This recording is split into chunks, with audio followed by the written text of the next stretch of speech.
बिस्मिल्लाहिर्रहमानिर्रहीम। अस्सलाम वालेकुम। हज़रत बरा बिन आज़िब बयान करते हैं, हम रसूल सल्लल्लाहु अलैहि वसल्लम की मौइयत में एक अंसारी शख्स के जनाजे में शरीक हुए। हम कब्र तक पहुँच गए, अभी लहद तैयार नहीं हुई थी। रसूल सल्लल्लाहु अलैहि वसल्लम बैठ गए तो हम भी आपके पास बैठ गए, गोया हमारे सरों पर परिंदे हों।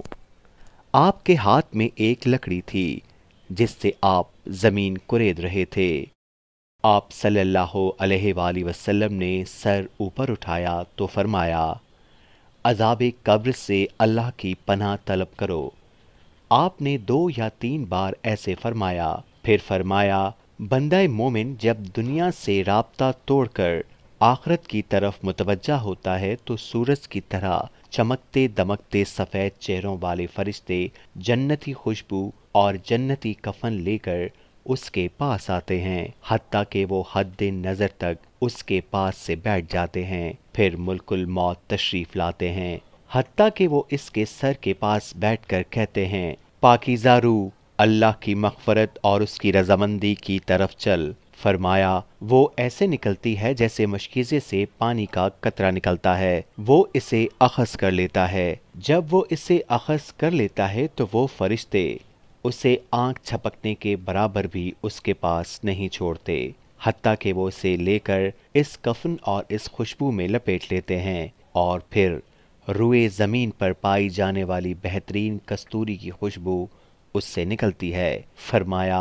वो फरिश्ते उसे लेकर ऊपर की तरफ बुलंद होते हैं और ये फरिश्तों की जिस जमात के पास से गुजरते हैं तो वो पूछते हैं, ये खुशबू कैसी है? तो वो इसके दुनिया के नामों में बेहतरीन नाम लेकर बताते हैं कि ये फलां बिन फलां की रूह है, हत्ता कि वो इसे लेकर आसमान दुनिया तक पहुंचते हैं और उसके लिए दरवाज़ा खोलने की इजाज़त तलब करते हैं तो वो इनके लिए खोल दिया जाता है।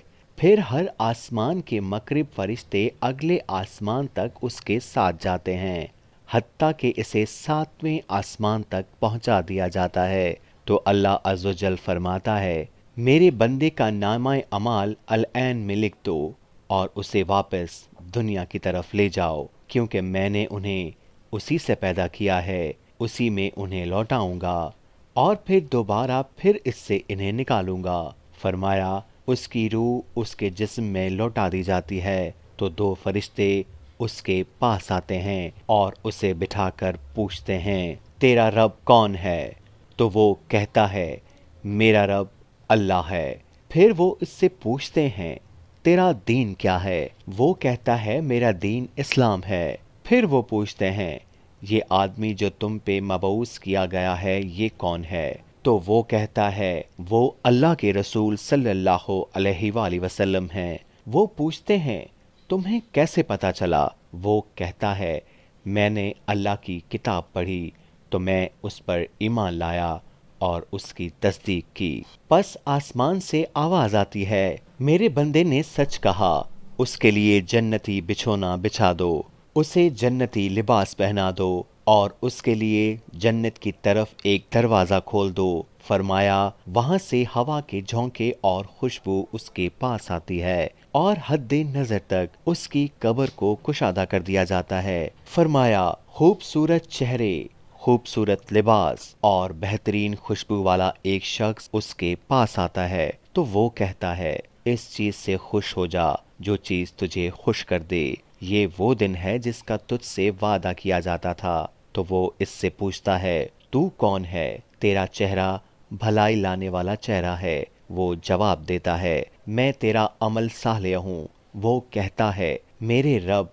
कयामत कायम फरमा, मेरे रब कयामत कायम फरमा, हत्ता कि मैं अपने अहलो माल की तरफ चला जाऊं। फरमाया, जब काफिर दुनिया से राब्ता मुनक़ता करके आखिरत की तरफ तवज्जा करता है तो स्याह चेहरों वाले फरिश्ते बालों से बना हुआ एक कंबल लेकर आसमान से नाजिल होते हैं। वो इससे हद नज़र के फासले तक बैठ जाते हैं। फिर मुल्कुल मौत तशरीफ लाते हैं, हत्ता कि उसके सर के पास बैठ जाते हैं तो वो कहते हैं, खबीस रूह, अल्लाह की नाराज़गी की तरफ चल। फरमाया, वो रूह उसके जस्त में फैल जाती है تو وہ اسے ایسے کھینچتے ہیں جیسے لوہے کی سلاخ کو گیلے اون سے کھینچا جاتا ہے۔ وہ ملک الموت اسے اخذ کر لیتا ہے۔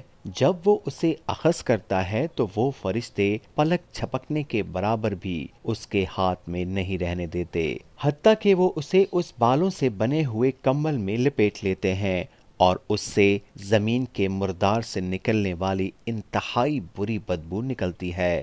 وہ اسے لے کر اوپر چڑھتے ہیں تو وہ فرشتوں کی جس جماعت کے پاس سے گزرتے ہیں تو وہ پوچھتے ہیں کیسی خبیث روح ہے؟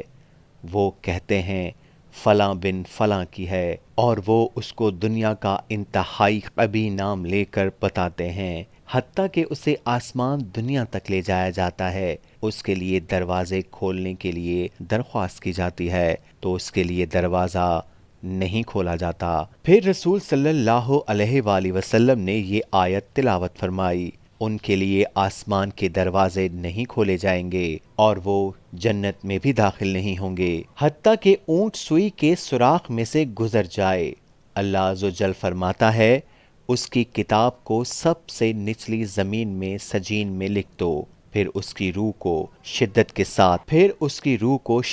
ساتھ پھینک دیا جاتا ہے۔ پھر آپ صلی اللہ علیہ وآلہ وسلم نے یہ آیت تلاوت فرمائی، جو شخص اللہ کے ساتھ شرک کرتا ہے تو گویا وہ آسمان سے گر پڑا، تو اب پرندے اسے اچک لیں یا ہوا اسے کسی دور جگہ پر پھینک دے، اس کی روح اس کے جسم میں لوٹا دی جاتی ہے اور دو فرشتے اس کے پاس آتے ہیں اور اس سے پوچھتے ہیں تیرا رب کون ہے؟ وہ حیرت زدہ ہو کر کہتا ہے ہائے ہائے میں نہیں جانتا۔ پھر وہ اس سے پوچھتے ہیں تیرا دین کیا ہے؟ تو وہ حیرت زدہ ہو کر کہتا ہے ہائے افسوس میں نہیں جانتا۔ پھر وہ پوچھتے ہیں یہ شخص جو تم میں مبعوث کیا گیا کون ہے؟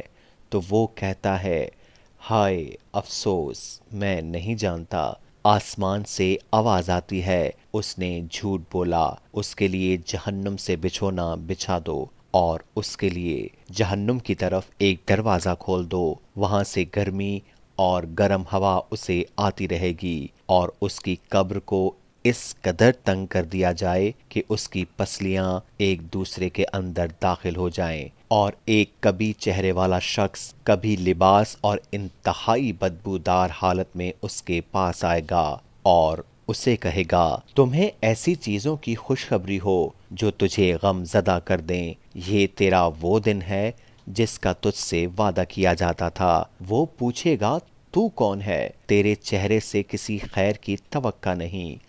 وہ جواب دے گا میں تیرا خبیث عمل ہوں۔ تو وہ کہے گا میرے رب قیامت قائم نہ کرنا۔